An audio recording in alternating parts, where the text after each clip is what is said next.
If I keep doing this at the start of every video, it's gonna end up becoming my thing. They're not a sponsor, by the way. I just like them. I need the energy to film. Okay, you guys understand what's going on. You saw the thumbnail, you saw the title, you clicked on the video. 18 games you probably didn't know about that are coming to Switch, getting physical releases, and might actually be worth buying. And believe me, I get it. My wallet hurts too. We just had a bunch of great games release. Oh look, I accidentally bought 2 copies of Dragon's Dogma. Well, if this video gets over 10,000 likes, I guess I'll just have to give one away.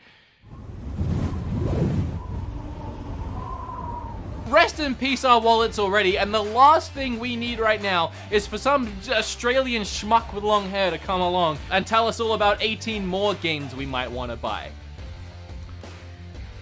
Well, this is how I pay my bills, so I'm doing it anyway. But I'm gonna shut up because 18 games is a lot to try and cram into one video. Let's just get started. Remember to hit that like button, check the links down below for the giveaway, subscribe if you're new around here. I don't know why I said it like that.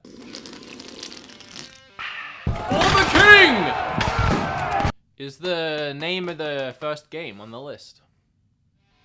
For the King is a turn-based RPG that throws in roguelike elements. This mix results in an almost tabletop gameplay experience. The King has been slain, and to set the world back to peace from chaos, you need to venture forth and kill the Kingslayer. Maps, events, and quests are all procedurally generated. For the King sports an intricate yet straightforward combat system.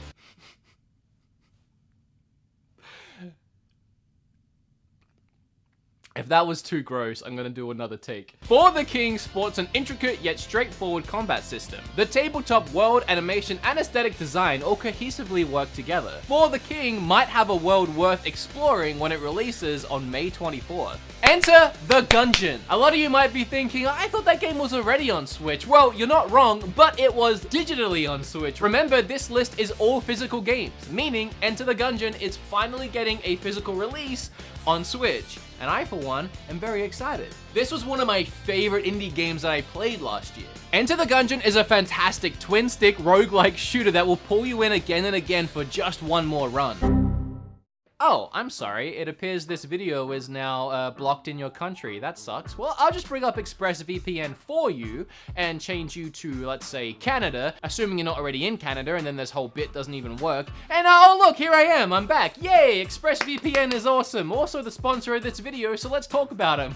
So you can watch a video in the country that it's blocked in by pretending to be somewhere else, or you can binge watch every episode of Suits by signing into Canadian Netflix. It's as easy as just changing your location and tricking your computer into thinking you're somewhere else. But on top of being a master hacker, another reason why ExpressVPN is so great is just for privacy, which is a necessity these days. It's less than $7 a month with a 30-day money-back guarantee. So if all this sounds good to you, and it really should, take back your internet privacy today and find out how you can get 3 months free by clicking the link in the description box. expressvpn.com/beatemupswood.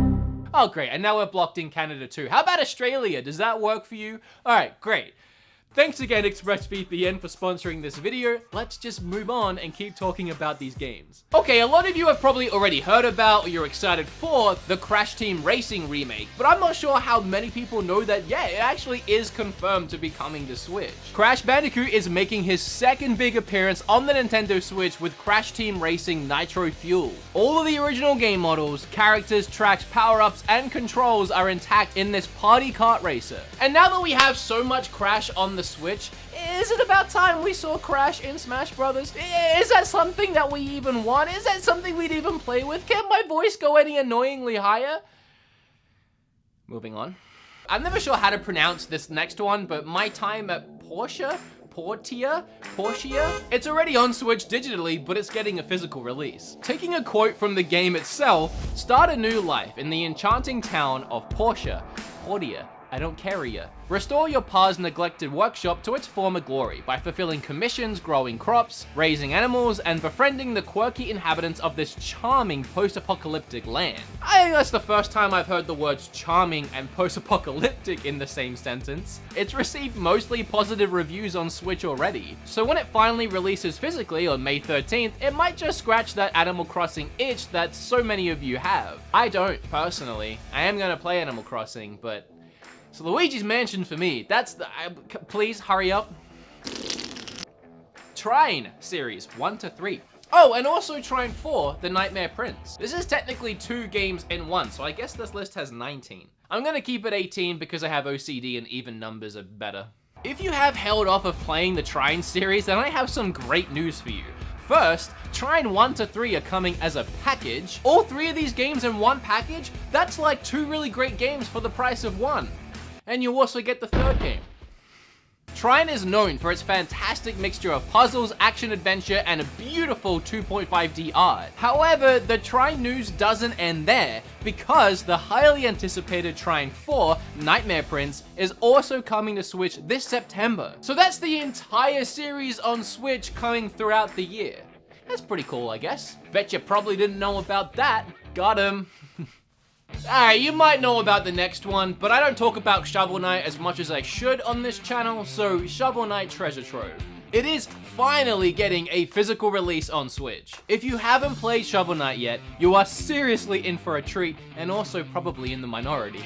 But that's okay. Shovel Knight and its add-ons are heavily inspired by NES platformers like Super Mario, Mega Man, DuckTales, and it's a blast. From its charming retro-inspired graphics to its challenging yet addicting platforming. I don't think I have to convince anyone of this one, so let's just move along. I am very excited for Resident Evil Origins collections. It's just one collection, I don't know why I said collections. A few of the incredible Resident Evil games are making their way to Nintendo Switch on May 21st. Sadly, these iconic horror titles are priced at full retail price of $59.99, so we'll just breeze past that really quick. However, if you don't mind the cost, these are 2 classics that shouldn't go unplayed. Next, we have Guacamelee, or Guacamelee, depending on what country you're from. 1-2 Punch Edition. I have so many regrets in my life, and I just keep adding to them every time I turn the camera on. Guacamelee 1 and 2 are getting a physical release. If you didn't know, the Guacamelee titles are a masterclass of game design. They offer rock-solid platforming, funny dialogue, and addicting as ever Metroidvania mechanics. I also just reviewed Guacamelee 2 on my channel, and I'll leave a link to that down below. But if you're looking for a challenging, rewarding, and comedic adventure game, look no further. I highly recommend both of these games, the first and the second, as must-plays for anyone who likes platformers, co-op titles, and of course, Metroidvania games. Hey, was I about the only person that actually liked Assassin's Creed 3? I didn't love it, but as a fan of the series, I thought it was one of the stronger titles. If you missed out on playing the 3rd game back when it was released, and then you missed it again when it was re-released on Wii U, which I don't blame you for missing that one, you have another chance, a 3rd chance to play the 3rd game right now on Switch. Well, not right now, you gotta wait, but it's coming. That's the point. Assassin's Creed 3 did have a very mixed reception on its release. However, much to my surprise, the belated Nintendo Switch remaster offers some exclusive features that intrigue me. First, the game features a touchscreen interface when undocked. The Switch version also includes motion aiming, which I loved in Breath of the Wild, so hopefully it works here too. Then, the Switch version also provides a HUD adaptation for different display models and HD rumble, which is a nice addition. Again, I really didn't hate it when I played it the first time. It's been a long time since I played it, but I'm excited to try out these new features and see how it holds up today. I don't have high hopes, but we'll see. Wolfenstein Youngblood is one that I am very excited for. It still blows my mind that the renowned porting house Panic Button managed to get Wolfenstein 2 running on the Nintendo Switch in the first place, not only with how good it looked, but playing smoothly as well. And luckily for Switch players, the Wolfenstein support is not ending there. Youngblood is launching on Nintendo Switch the same day as all the other platforms on July 26. And this time you play as Blazkowicz's daughters as they kill every Nazi that gets in their way to find their father. So, a lot of you always ask me about this in the background of my collection. Where did I get a Hollow Knight physical release? Well, I didn't actually. This Hollow Knight special edition thing came from Best Buy. I didn't even realize till I got home that it's just the plushie and then the code came on the receipt, which of course I threw away like a heathen, and so I actually lost the game. It's still cool though. But we are finally actually getting a real physical release, one that I am not just gonna throw in the trash. And if somehow you don't know, Hollow Knight is a challenging 2D action Metroidvania. Explore caverns, defeat creatures, and try to solve an ancient long-hidden mystery. And I feel like if you took a poll of the Nintendo Switch fanbase, Hollow Knight would probably come out on top as most people's favorite indie game on the Switch. That or Celeste. Oh, I'm actually really excited for this next one, Saints Row the Third. I'm not kidding, I actually didn't love GTA all that much growing up. I really liked Vice City, but it wasn't until GTA 5 that I fell in love with the franchise. However, up until then, I loved every single Saints Row game, and the third is definitely my favorite. That's a video for another time. I just loved how quirky and over the top Saints Row was. It didn't take itself seriously like GTA did. Saints Row 3 blended zany humor with over the top action splendidly.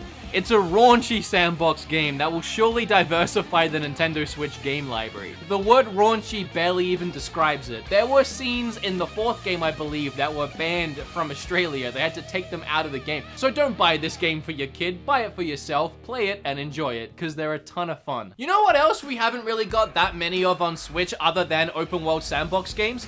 Shooter games, like Sniper Elite. Sniper Elite version 2 Remastered shoots its way on the Nintendo Switch on May 14th. And if you didn't already know, Sniper Elite version 2 Remaster is a third-person tactical shooter set during World War II. The Sniper gameplay is where the series shines the brightest, as it delivers with top-notch authenticity. If you love seeing slow-mo bullets go through skulls, this is the shooter for you. We talked recently on the channel about This War Is Mine, and now it's getting a physical release. You take control of a group of civilians surviving through the horrors of a war in a city of ruins. The physical Switch version also includes both DLCs, The Little Ones and Father's Promise. Another game that a lot of you probably already fell in love with on the Switch that you can buy physically.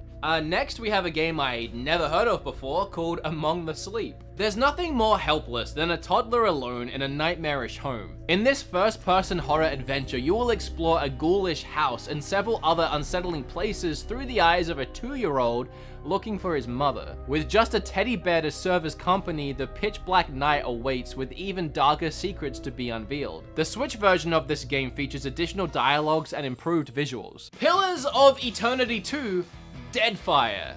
It's a cool name, but I don't know what it is. Let's find out. Rogue Gods, a beautiful setting and your own ship. Those are the promises of this point-and-click RPG. This game features an open world ready for exploration, heavily inspired by classic D&D with vibrant visuals and intricate storylines. Pillars of Eternity aims to be an old-school RPG at its best. Navigate your ship and unravel the mysteries that lie within the Deadfire area. Mutant Road Zero caught my eye as soon as I saw it announced the first time. It looks interesting, and I'm actually looking forward to it. It comes from the same team of designers that put together Payday and Hitman. It's a tactical RPG that mixes real-time stealth exploration with turn-based combat, and the game sets its story in a world where there are no more humans, a post-apocalyptic wasteland overrun by nature and inhabited by mutants. And you control a group of those mutants, scavenging and trying to survive in a ruthless world that was left behind. Making stealth a priority, you will need to hide, ambush, and die trying. And I'm not kidding, that's actually one of my most anticipated games on this list. I'm definitely picking that one up. I think it's gonna be fun. I hope it's gonna be fun. I really have no way of knowing, but it looks good. If this video hits 10,000 likes, I'm gonna go ahead and just give this one away. We can make it happen, so smash that like button and enter the giveaway down below. Here, flip all over that subscribe button. Oh geez, I scared myself. There's little dangling bits from my fan here, and I made them move when I did that, and I thought it was like a spider or something. Can we get a replay on that? Did I actually look scared? I don't care. Click or tap on this if you want to watch something else. I appreciate it. I'm out.